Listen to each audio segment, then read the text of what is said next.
To our new blog. तो आज blog रे माछ दरकारी होची।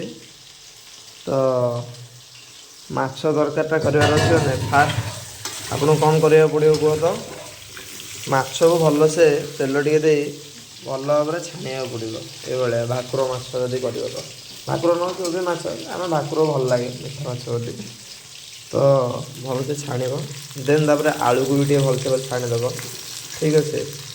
तापर देन भात गोटे साइड तो बसी जाइए भात भात ए अच्छी भात हो जाइए। तो देन आपर कौन स्टेप हम आगु आगु मुझे जनाऊे केमी इजी वे आपण मैंने माछ तरकारीटा खाईपर से शिखेबू आज ठीक अच्छे। तो सेपटे भाई एवं लगी कम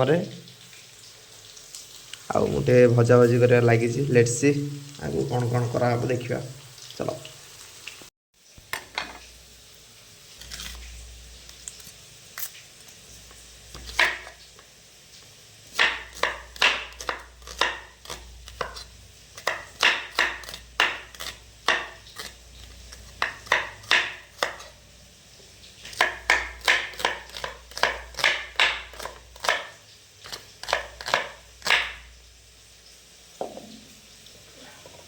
आपण मैंने पियाज टमाटो अदा रसुण आउ धनिया पत्र आउ जदि फूल कोटे आडिशनाल जब तुम पकड़े भी चलो न पकड़े भी चलो ये जिनस भाई कौन आम कर पियाज अदा रसुण से गोटे पेस्ट बन देचु माने ग्राइंडिंग कर देचु ठीक अच्छे। या रखीदेचु सेमती करके देन तापर ये कौन टमाटो बनाई यहाँ भी हो जापर आस्ते आस्ते आगू बढ़ा आ देखिए ये गला जो आलूटा कम चलता कम भी सरला आलूर देन ए माछ भी रेडी बस ए फूलकोबी छणा हो देन तापर आमर मेन आइटम कार्यक्रम स्टार्ट हम ठीक अच्छे। बेसी बेसी डेरी फेरी हेनी हल्का हल्का टाइम भितर हो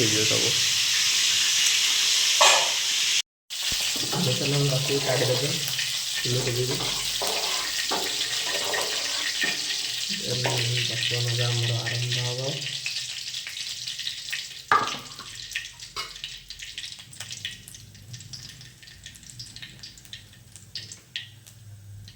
हम तेल मात्रा टिके बढ़ाईदेवे माछ को देखिकी तेलटा एक्चुअली देवे ठीक अच्छे ना कौन भाई क्वांटिटी केते अच्छी केते परिमाण करार अच्छे से देवे तापर टिके तेल गरम हो सारा पर पूरा मिक्स कराई देखुए अदा रसुण पियाज पेस्ट देवे देखिए भल भाव भांसी चलिए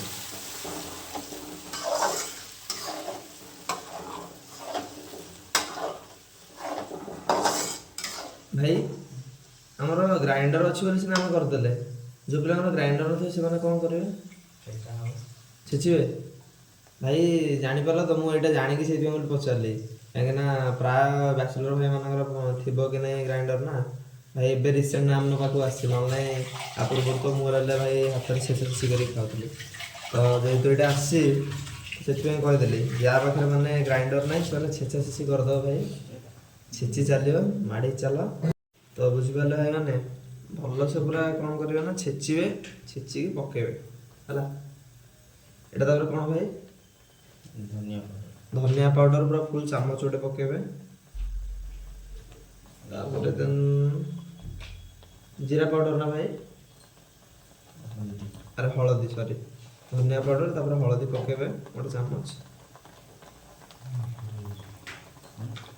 तापर एटा कौन भाई मिर्ची पाउडर तीखा मिर्ची लाला मिर्च पकेबे गोटे 1 चामच और हाफ चामच पकेबे 1 हाफ जदि घर भाई बनई के आनछ भाई गोटे चामच पकेबारे तापर गरम मसला टी पकेदो भाई देखा वाले आखि की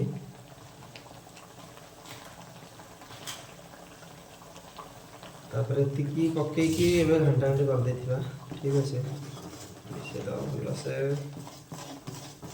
देखो ये कलरटा हेले दे सारे ना माछ दरकार कलर बलिया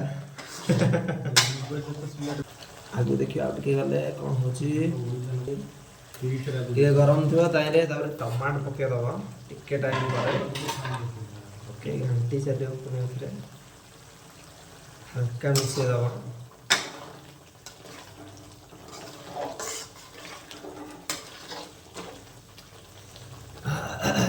ସ୍ମେଲଟା ଆସ୍ତେ ଆସ୍ତେ ବାହାରିବ, ସ୍ମେଲଟା ବାହାରିବ ନା ପୁରା ଭରପୁର ଜାଳ ଦେଇଥିବ, ସିମ୍ ଫିମ୍ ଜାଳ ରଖିବନି। ତାପରେ ଲୁଣ ଟିକେ ଦେଖିକି ପକେଇବେ, ତରକାରୀର ଭାଗ ମାପ ଫଳମୂଳ ସବୁ ପଡ଼ିବ, ଯାହା ଯେତିକି ପଡ଼ିବ ସେସବୁ ଜିନିଷକୁ ନେଇକି ଲୁଣ ଟିକେ ଦେଖିକି ପକେଇବେ। ଲୁଣିଆ ହେଇଗଲେ କିଛି କଥା ନାହିଁ, ହାଲକା ପାଣି ମାରିଦେଲେ ତାପରେ ରେଡ଼ି ହେଇଯିବ ନା କ'ଣ ଭାଇ? ସେଥିପାଇଁ ବିନା ଟେନସନରେ ପକେଇବ, ତା ବୋଲିକି ଭାଇ ଢାଳି ନବନି ଆଉ। ଭାଇ ଦୁନିଆର ସବୁଠୁ ମିଠା ଜିନିଷ ବୋଧେ ଲୁଣ ନା କ'ଣ ଭାଇ? ମାନେ ଲୁଣ ଥିଲେ ସବୁ ପିତା ନା ଫିକା ସେଇ ଠିକ୍ କଷା ସେଥିପାଇଁ ଭଲସେ ପୁରା ଲୁଣ ଦେଇକି ସାଇଜ୍ କରିଦେବା, ଟିକେ ଟାଇମ୍ ଛାଡ଼ିଦେବା ଟିକେ ସେ ଗରମ ହେବା ପାଇଁ, ସିଝିବା ପାଇଁ।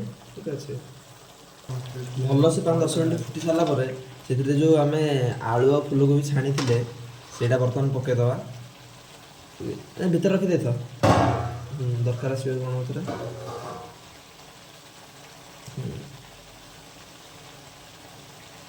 ବାସ୍ ଭଲ ଭାବରେ ମିଶାଇଦେବା। ସେ ଯେଉଁ ଗ୍ରେଭିଟା ହେଇଛି ଏ ଗ୍ରେଭିରେ ଫୁଲକୋବି ଆଳୁକୁ ଭଲସେ ମିଶେଇକି ଟିକେ ଉପର ତଳ କରିଦେବା ନା କ'ଣ କହୁଛୁ ଭାଇ? ସମାନ ଏକା ଘାଣ୍ଟିବା।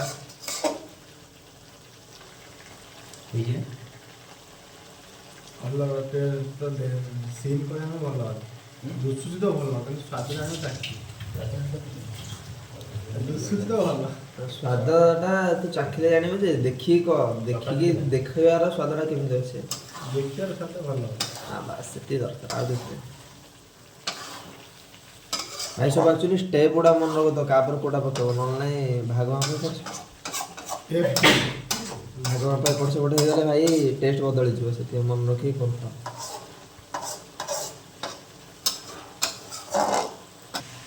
ତାପରେ ଟିକେ ଭଲସେ ସିଝି ସାରିଲା ପରେ ଧୀରେ ଭାବରେ ଟିକେ ପାଣି ଦେଇଦେବା,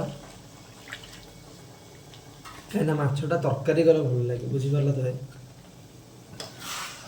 ତରକାରୀ କରିବା ପାଇଁ ଏମିତି ଦେବାକୁ ପଡ଼ିବ। ଟିକେ ସିଝି ସାରିଲା ପରେ ବାକି ପାଣି ଦେଇଦେବ, ଠିକ୍ ଅଛି? ଟିକେ ଘୋଡ଼େଇ ଦେବା କି ଘୋଡ଼ା ହବ ନା ଆରେ ଭଲସେ ସିଝିବା ପାଇଁ। ଦେଖ ଭାଇ ପୁରା ତରକାରୀର ଯେଉଁ ଗ୍ରେଭିର କଲର୍ଟା ରହେ ସେଇ କଲର୍ଟା ପୁରା ପଳେଇ ଆସିଛି। ହଁ ହେଇକି ଗୋଟେ ଆମକୁ ହେଇଯିବ, ସିଝିବ ନେଇକି ଦେଖିଦିଅ ପାଣି ଫୁଟି ଦିଆହେଲା, ଦେନ୍ ତାକୁ ସିଝିବା ପାଇଁ କିଛି ସମୟ ଛାଡ଼ିଦେବା। ସିଝି ସାରିଲା ପରେ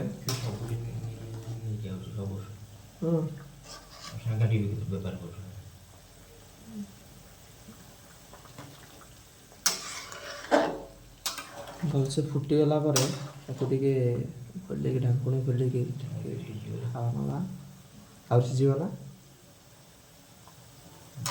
ସିଝିବାର ଟିକେ କେମିତି ସିଝିଛି କି ନାହିଁ ଟେଷ୍ଟ କରି ଜାଣିପାରିଲ ତ ଭାଇମାନେ। ଆଳୁକୁ ଟିକେ କାଢ଼ିଦେବ, କାଢ଼ିକି ଚିପିବ, ଯଦି ଭାଙ୍ଗିଯିବ ଠିକ୍ ଅଛି, ନାହିଁ ଯଦି ସିଝିବ ଆଉ ଟିକେ ହେଲା। ବାସ୍ ଚାଲୁ, ଆଉ ଟିକେ ଟାଇମ୍ ସିଝିବା ପାଇଁ ଛଡ଼ା ହେଇଗଲା, ମଝିରେ ମଝିରେ ଚେକ୍ କରିଦେବା। ରେଡ଼ି? ସିଝିକି ଭାଇ ଟିକେ ସିଝିବାର ଟିକେ ଆଉ ଥରେ ଟିକେ ପ୍ରୋସେସ୍ ଦେଖେଇଦେଲ, ଆଳୁଟା ଟିକେ କାଢ଼ିକି ଦେଖ ଟିକେ, କି ସୁନ୍ଦର ଭାବରେ ଚିପି ହେଉଛି, ଏଇଟା କୁହନ୍ତି ସିଝିବାର ଲକ୍ଷଣ। ଠିକ୍ ଅଛି, ତ ଏହା ସହିତ ଆସ୍ତେ ଆସ୍ତେ କ'ଣ କରିବା, ଟିକେ ହାଲକା ଚିକେନ୍ ମସଲା ଟିକେ ପକେଇଦେବା, ଆଉ ଗରମ ମସଲା ଆଉ ଟିକେ ପକେଇଦେବା ହାଲକେଇକି ଟିକେ। ଠିକ୍ ଅଛି, ଚିକେନ୍ ମସଲାଟା ତ ଜାଣିଥିବ, ସେଥିରେ ସବୁ ପଡ଼ୁ। ବାସ୍ ମୁଣ୍ଡର ଅନୁକୂଳ, ହଁ ବାସ୍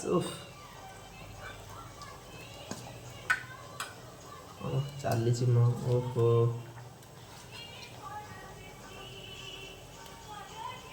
খুব ସୁନ୍ଦର ଭାବରେ ସଜେଇକି ଭାଇ ଆମର ମାଛଟାକୁ ପାଣି ଭିତରକୁ ଦେଲା ଭଳିଆ, ମାଛ ଯେମିତି ପାଣିକି ଡେଇଁବ ହେଉଛି, ସେଠି ଇଚ୍ଛା କରେ ସେମିତି ମାଛକୁ ତରକାରୀ କି ଡିଆଇ ଦେଉଛନ୍ତି ଭାଇ। ଲକ୍ଷ୍ମୀ ମା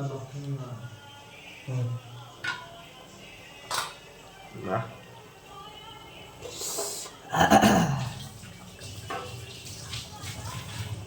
ଆଉ ବେଶୀ ଟାଇମ୍ ମୋତେ ଲାଗୁନି ଆଉ ଏଇଟା ଯିବ, ଆଉ 15 ମିନିଟ୍ ଭିତରେ ହେଇଯିବ ବୋଧେ ନା କ'ଣ ଭାଇ? ହେଇଗଲା? ଆରେ ହେଇଗଲା ରେ ଭାଇ, ମୁଁ 5-10 ମିନିଟ୍ କହୁଥିଲି, ଆରେ ହେଇଗଲା। ତାପରେ ତାକୁ ଗାର୍ଲିକ୍ କରିଦେବା, ଖାଲି ଗୋଟେ ଭଲସେ ସଜେଇଦେବା, ଠିକ୍ ଅଛି।